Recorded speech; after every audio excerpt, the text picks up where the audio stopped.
വിഴിഞ്ഞം തുറമുഖത്തിൽ വിവാദം വീണ്ടും കൊഴുക്കുകയാണ്. പിതൃത്വം ഏറ്റെടുക്കാൻ ബി.ജെ.പിക്ക് എന്തവകാശമെന്ന് CPM മുഖപത്രം ചോദിക്കുന്നു.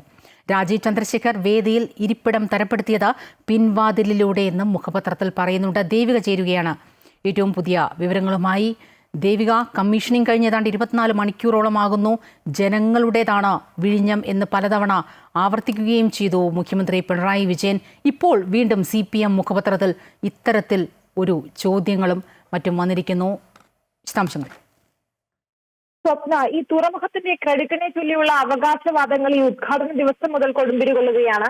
ആ ഒരു അവസരത്തിൽ തന്നെയാണ് ഇത്തരത്തിൽ CPMന്റെ മുഖപത്രത്തിൽ ഈ BJPയുടെ ഈ അവകാശവാദത്തിനെ പരാമർശിച്ചുകൊണ്ടുള്ള എഡിറ്റോറിയൽ വരുന്നത്.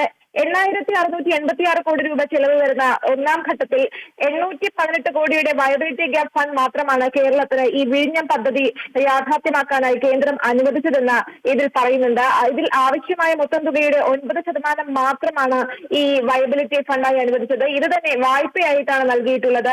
മൊത്തം തുകയിൽ 5,370.86 കോടി രൂപയും സംസ്ഥാന സർക്കാരാണ് ചിലവിട്ടത്. അങ്ങനെയുള്ള കുറെ വസ്തുതകൾ നിലനിൽക്കുമ്പോൾ ഇത്തരത്തിൽ ഈ വിഴിഞ്ഞം പദ്ധതിയുടെ പിതൃത്വാവകാശവാദങ്ങൾക്ക്, BJPയുടെ ഈ പിതൃത്വാവകാശവാദങ്ങൾക്ക് ഇവിടെ എന്താണ് പ്രസക്തി എന്നാണ് ഇത് ചോദിക്കുന്നത്.